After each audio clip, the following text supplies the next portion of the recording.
সেটা হচ্ছে আমরা আমাদের চেহারা সুন্দর করতে চাই। 3000 বছর আগের একটা ঘটনা বলতে চাই। 3000 বছর আগে খুব জ্ঞানী একজন মানুষ ছিলেন, খুব জ্ঞানী। উনি এত জ্ঞানী ছিল যে ওনার বুদ্ধি যেই পাইতো সেই জীবনে সফল হইত। 15-20 জনের তরুণ কয়েকজন যুবক মনের মধ্যে খুব ইচ্ছা যে জীবনে সফল হবে, এই জন্য বুদ্ধি করে কায়দা কানুন করে ওই জ্ঞানী লোকের সাথে দেখা করতে গেছে। তা জ্ঞানী লোক কিন্তু সরাসরি কারোর সাথে কখনোই সাক্ষাৎ করেন না। ওনার সাথে কথা বলতে গেলে আগে ওনার যে ওই যে মন্ত্রী এমপিদের যেমন পিএস থাকেন, এইরকম ওই সময়ও 3000 বছর আগেও ওনার কয়েকজন পিএস ছিলেন। ওই পিএস বললেন যে আপনারা কি চান? বললো যে আমরা জীবনে 3টা জিনিস, 3টা বিষয়ে 3টা করে পরামর্শ চাই। তখন ওই 15-20 জন যে যুবক গিয়েছে তাদের প্রত্যেকের ঠিকানা ওনারা লিখে নিয়েছেন। নেওয়ার পরে সেই কাগজগুলো ওই সবচেয়ে জ্ঞানী লোকের কাছে গিয়ে দিয়েছে যে এই ব্যাপার কি করবেন এখন বলেন। সবগুলো কাগজ পড়ার পরে ওই জ্ঞানী লোক বলল যে এদেরকে 1 সপ্তাহ পরে আসতে বলো। প্রত্যেকেই 1 সপ্তাহ অপেক্ষা করতেছে কি হয়, কি বুদ্ধি দেবে। 1 সপ্তাহ পরে ওনারা যখন আসছে তখন বলছে আপনাদের একটা পরীক্ষা হবে। সেই পরীক্ষায় 15-20 জন তরুণ বসে পড়ছে। পরীক্ষার মধ্যে কিছু প্রশ্ন ছিল, সেই প্রশ্নগুলোর উত্তর লিখতে হচ্ছে।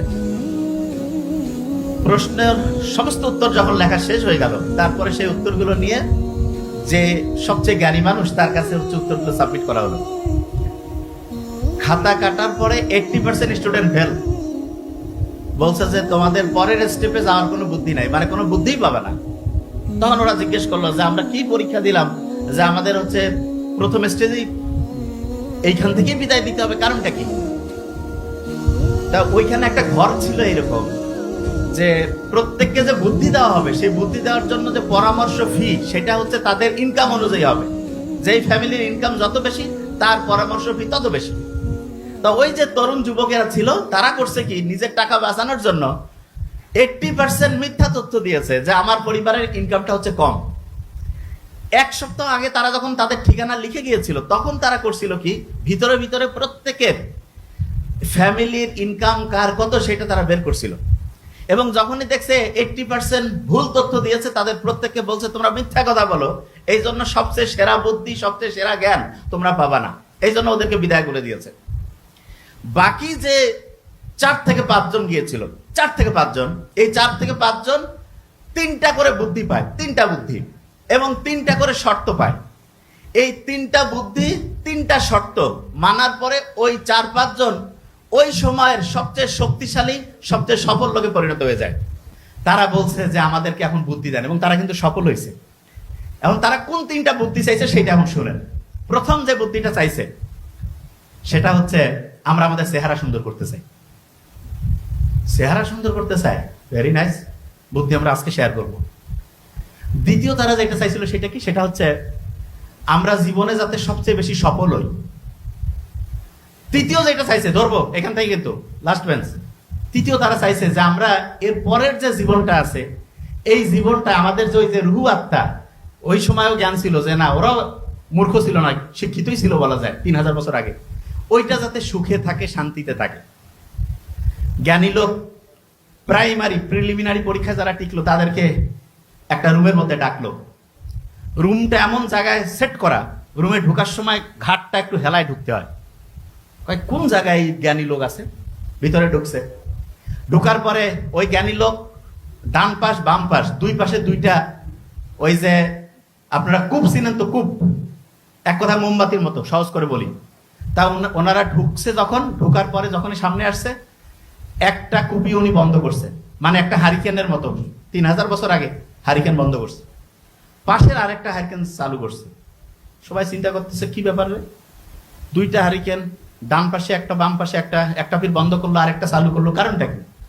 কিন্তু সবাই চিন্তা করতেছে প্রাইমারিতে অনেক আউট করে দিছে, প্রশ্ন জিজ্ঞাসা করা যাবে না। ওই যে মুসা আলাইহিস সালাম যেমন খিজির আলাইহিস সালামকে খালি প্রশ্ন করে আর কয় তুমি আমার সাথে থাকতে পাবা না, এরা চুপচাপ আছে। তা বলছে তোমাদের প্রথম যে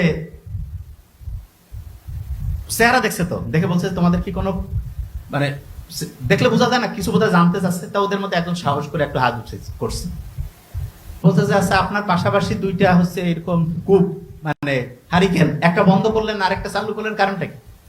তো উনি বলছে যে আমি হচ্ছে রাজার বুদ্ধিদাতা সেই লোক, তা রাজার বুদ্ধি যতক্ষণ আমি দেই রাজার কাছ থেকে আমি ওইটার জন্য পারিশ্রমিক নেই, এবং সেইটার জন্য যে কূপ সেইটা চলতেছিল, এখন তোমরা আসছো আমার প্রাইভেট কাস্টমার, এই জন্য কূপটা বন্ধ করলাম, নতুন যে পাশের যে হারিকেনটা জ্বালাইছি সেটা হচ্ছে আমার নিজের তেলের টাকায়, কারণ ওইটার জন্য তো তোমার সাথে আমার ডিলিংস, এটা তো রাজার সাথে ডিলিংস না। কচর বাপরে বাপ, এরকম লোক রে একটু কথা কবে সেই সময়ের তেলেরও হিসাব করতেছে, ভেরি নাইস। বলতেছে যে শোনো তোমরা তিনটা জিনিস চাও, প্রথম হচ্ছে চেহারা যাতে সুন্দর হয়, কাছে এইটা সবচেয়ে লাস্টে দিব উনি বলতেছে। দ্বিতীয় কি, দুনিয়ায় সফল হইতে চাও, আর 3 নাম্বার কি, দুনিয়ার পরে তোমাদের যে রুটা আছে আত্মাটা আছে এটা যাতে শান্তিতে থাকে। বলছে হ্যাঁ, যে আমরা এই 3টা বুদ্ধি দিলে আমরা খুশি।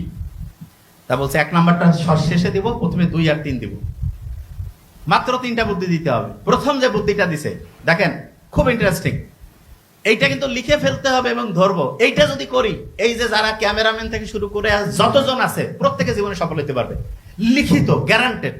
3000 বছর আগে আসছে এবং আমি কয়েক হাজার বই পড়ে যেটা বুঝছি আলহামদুলিল্লাহ, আমি মিলাই দেখাই দিব এখনই আপনাকে। 3000 বছর আগে ওই সময়ের রাজাকে বুদ্ধি দিত যে জ্ঞানী মানুষটা, তিনি যে 3টা পরামর্শ দিয়েছেন, এখনকার হাজার হাজার বইয়ের মধ্যে যে পরামর্শ আসছে এবং বিভিন্ন ধর্মীয় গ্রন্থের মধ্যে যেগুলো আসছে সেটাকে আমরা মিলাই ফেলবো, মিলাই আপনি অবাক হয়ে যাবেন, সবগুলো একই সূত্রে গাঁথা হয়ে যাবে। কিরকম? প্রথম উনি যে কথাটা বলছে, প্রথম যে তোমরা তো 3টা কাজ করবা, তার আগে তোমাদের 3টা শর্ত আছে, তার মানে ফর্মুলাটা সব 3 দিয়ে আছে। 3টা বুদ্ধি চাইছে, ইনি বলছে 3টা শর্ত আর 3টা কাজ। খুব কঠিন, ঘুমাচ্ছে একজন মিডিল ওয়াল। 3টা শর্ত আর 3টা হচ্ছে কি কাজ, 3টা শর্ত 3টা কাজ। প্রথম যে শর্তটা দিয়েছে সেটা কি, লাস্ট পেজ, প্রথম শর্ত হালাল উপার্জন এবং হালাল খাওয়া। এরা বলছে হালাল উপার্জন কিরকম? বলছে যে যেই খাবারটা তুমি খাবা সেই খাবারটা যেই অর্থ দিয়ে তুমি কিনবা সে অর্থটা অবশ্যই সততার সাথে হইতে হবে, তোমার সৎ পরিশ্রমের হইতে হবে, ভেরি ফাইন। আর 2 নাম্বার হচ্ছে হালাল খাওয়া। আচ্ছা, ইসলামের সমস্ত ইবাদত কবুলের প্রথম শর্ত কি? আচ্ছা, এখানে একটা জিনিস শুনেন, আমরা যারা মুসলমান আমরা খাবার বাছাই করার ক্ষেত্রে হালাল শতভাগ। এখানে যদি কাউকে শুকুর দিয়া একটা স্যান্ডউইচ বানাইতে খাবেন, নাউজুবিল্লাহ, খাওয়াই যাবে না। কিন্তু একজন চোর বাটপার কয়েক কোটি টাকা আমরা জানি 2 নাম্বারি গিরি করে সাদাবাজি করে টাকা এনে দিচ্ছে, কয় যায় আসসালামু আলাইকুম, চলবে।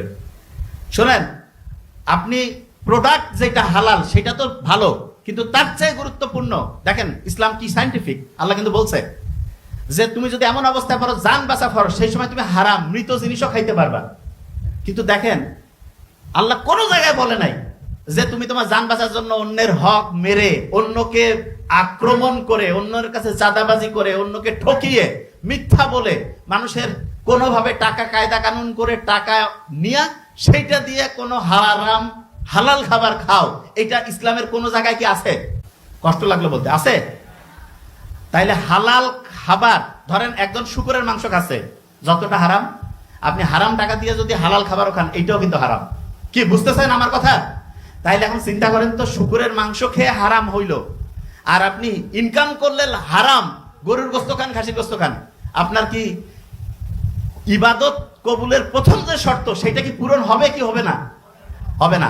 তাহলে হালাল উপার্জন, আচ্ছা চিন্তা করেন তো, প্রত্যেকে যদি হালাল উপার্জন করতো, দেখেন আল্লাহ কত সায়েন্টিফিক, এই পৃথিবীতে কোনো গ্যাঞ্জামে লাগতো না।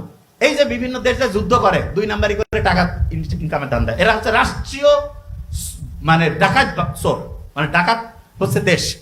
এরা যে বিভিন্ন দেশ আক্রমণ করে, কারণটা কি? ওই দেশের সম্পদটা হচ্ছে চাঁদাবাজি করে, মরে মরে যে চাঁদাবাজ, এদের ক্ষমতা এইটুক, ওদের ইন্টারন্যাশনাল পাওয়ার বিভিন্ন দেশে যায়। দেখেন আপনি চিন্তা করেন, আমেরিকা, ইউরোপ, বিভিন্ন যে দেশ আছে, এরা বিভিন্ন দেশের যে জিনিস চুরি করে, ডাকাতি করে, তার মানে ওই দেশের যে সত্যিকারের যে অর্থনীতিটা, এইটা কি সৎভাবে ইনকামের নাকি চুরির টাকা, ডাকাতির টাকা, চুরির টাকা? তাইলে ওদের রাষ্ট্রীয় যে অর্থনীতিটা, এটা কি চোর ডাকাতের অর্থনীতি না ভালো লোকের?